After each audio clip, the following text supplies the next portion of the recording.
प्रसाद गिरी मंदिर में जिस तरह से पंखे चढ़ाए थे उसकी मान्यता आप किस नजरिए से देखते हैं? आपको क्या? प्रसाद गिरी की पंखे की मान्यता इसलिए कि प्रसाद गिरी महाराज ने प्राणदानी हुए थे। तो फिर सभी शहरवासी या सेवक उनकी सेवा में तो पहले प्राचीन काल में हाथ के पंखे होते थे, तो ये वही परंपरा चली आ रही है। क्योंकि अब आधुनिक युग है, उस समय भी बदल गए, आदमी बदल गए, विचारधारा भी बदलती है, तो अब ये बिजली के पंखे करने लगे।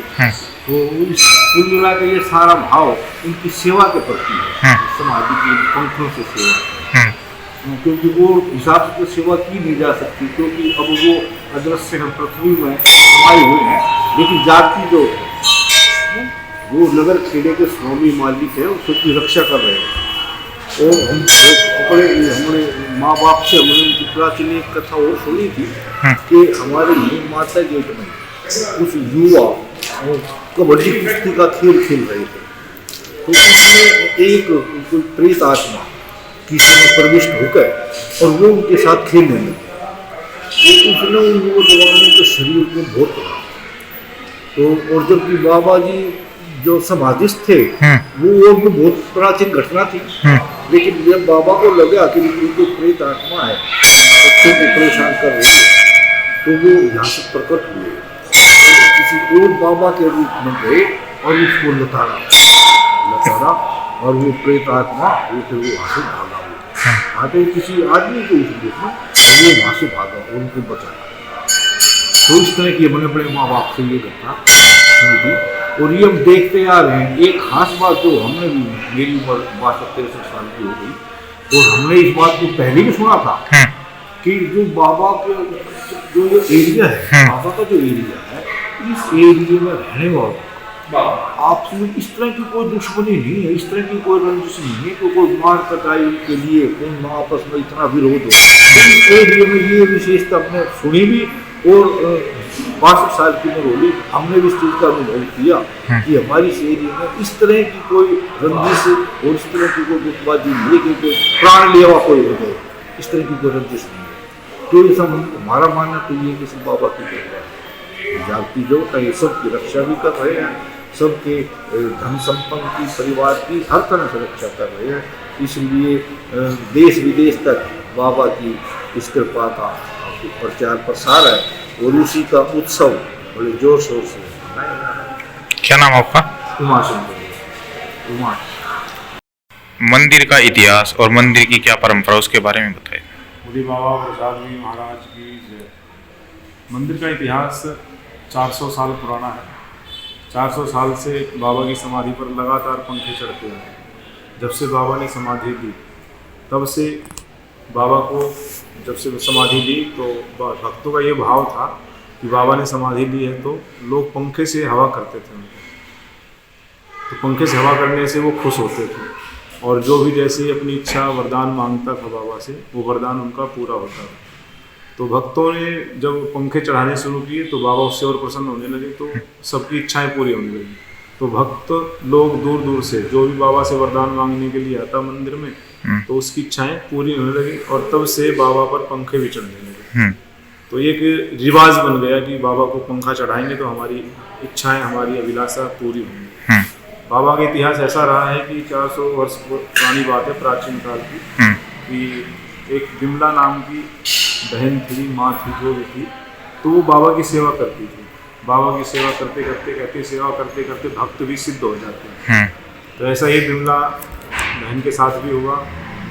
तो एक बार उसका पति जो देश की रक्षा में रहता था, तो वो जब घर पे आया तो घर पे कुछ लोगों ने, पड़ोसियों ने उसको बढ़ा चढ़ा करके बारे में बताया कि तुम्हारी जो पत्नी है वो मंदिर में जाती है, सेवा करती है। तो उसको अच्छा ना लगा, किसी कारण से उसके पति की मृत्यु हो गई। तो जो पड़ोस वाले थे उन्होंने लांछन लगाया कि देखो ये कुछ इसने किया है, मतलब बिमला ने ही कुछ ऐसा किया है कि इसका पति मर गया। तो उसको बात ऐसी अच्छी ना लगी, तो बाबा के पास आई। बाबा प्रसाद गिरी महाराज उस समय थे। तो बाबा प्रसाद गिरी महाराज ने कहा कि देख बेटी, ये तो सत्य है जो परमात्मा जानता है, पर जब उसकी 100 यात्रा निकलेगी उसको मेरे पास लेकर के आना। जब उसकी 100 यात्रा निकली तो पड़ोस वाले सभी उसको यात्रा को लेकर के आए और बाबा के पास बैठे। बाबा ने देखा कि अब जो लांछन मेरे ऊपर लग रहा है, तो बाबा ने कहा कि देखो जो मैंने तपस्या की है, अब वो तपस्या का फल मैं इसको दूंगा। तो उसी समय बाबा ने चिमटे से, बाबा का जो चिमटा था उस चिमटे से धरती में 3 बार प्रहार किया, धरती फटी और बाबा उसी में समा गए। और बाबा ने ये कहा कि जो मेरे प्राण बचे हुए हैं, मेरी उम्र बची हुई है, वो मैं इसको तो बिमला के पति को देता हूँ। बिमला पति जिंदा हो गया और बाबा धरती में समा गए। तब से बाबा की इतनी महानता बढ़ गई कि बाबा ने अपने प्राण दान किए। जैसे श्याम बाबा की कथा आप लोग सुनते हैं, श्याम बाबा ने शीश का दान किया महाभारत के युद्ध में, वैसे बाबा प्रसाद जी महाराज जी ने प्राण के दान दिए। प्राण का दान देने से बाबा अमर हो गए और आज तक लगातार पूरे भारत में, विदेशों में भी बाबा के भक्त हैं, आते हैं, बाबा के पंखा चढ़ाते हैं। जिसकी जैसी इच्छाएं पूरी होती हैं वो आकर के हर साल पंखा चढ़ाता है। और जो पंखे चढ़ते हैं वो ना तो यहाँ से ऐसी भी अफवाह उड़ती है कि पंखे बेचे जाते हैं, ऐसा कभी नहीं है। हम लोग बचपन से यहाँ पे रहते हैं, पंखे कभी नहीं। हाँ, पंखे कहाँ यूज़ होते हैं? गौशाला में गाय माता के लिए, गरीब कन्या की शादी होती है वहाँ पर यूज़ होते हैं, प्रयोग में लाए जाते हैं, अनाथालय में दिए जाते हैं। तो इस प्रकार से पंखों का प्रयोग होता है। तो बड़ी प्राचीन सभ्यता है जिसको निर्वहन पूज्य परमानंद गिरी जी महाराज करते आ रहे हैं। इससे पहले ब्रह्मलीन बाबा धर्मराज गिरी जी महाराज ने इस परंपरा को निभाया, उसके बाद पूज्य महंत परमानंद गिरी जी महाराज जी ने इस परंपरा को निभाया। ये परंपरा प्राचीन काल से चली आ रही है। तो 52 साल का इतिहास जो एक है अलग संत सम्मेलन और भंडारे का जो आयोजन है, उसमें क्या रहता है?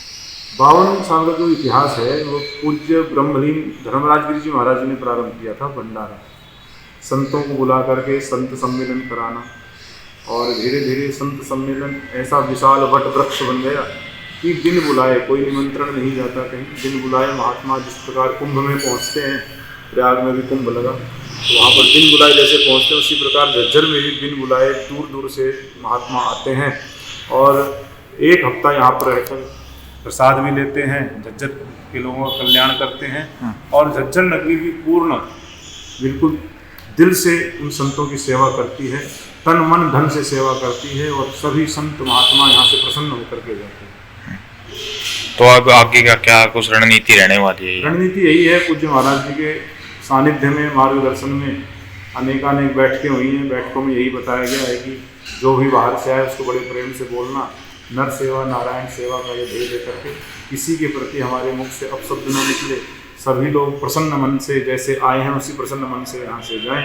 और जैसे 13 तारीख तक ये प्रभात फेरी निकल रही है, प्रभात फेरी यानी जन जागरण, लोगों को जगाना, नगर परिक्रमा करना, नगर में अनेकानेक भक्त लोग हैं और भक्तों की परिक्रमा हो जाए, मंदिर खेड़े की परिक्रमा हो जाए, तो इससे परिक्रमा करना एक बहुत बड़ी बात है, विशेष फल मिलता है।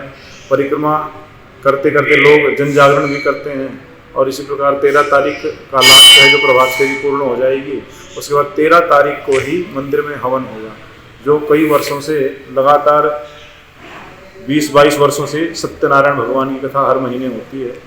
तो 13 तारीख को हवन होगा, सत्यनारायण भगवान की कथा होगी, प्रसाद बटेगा। फिर 14 तारीख को वही डोल उत्सव, पंखा उत्सव मनाया जाएगा, पूरा दिन उत्सव मनेगा। 15-16 तारीख को सत्संग है और फिर 17 तारीख को पूर्ण समष्टि भंडारा है जो पूरे नगर के द्वारा आयोजित होता है।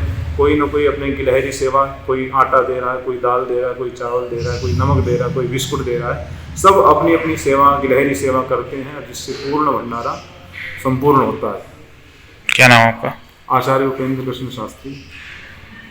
उपेंद्र जी, यहाँ पर सोमवार को समाधि ली गई ऐसा बताया जाता है और दुलड्डी को पंखे क्यों चढ़ाए जाते हैं, इसके बारे में थोड़ा बताएं। सोमवार का ऐसा है कि बाबा को सोमवार नहीं समाधि, सोमवार को ही समाधि ली गई, उस दिन सोमवार था और उसी दिन से सोमवार की प्रधानता है हमारे मंदिर में।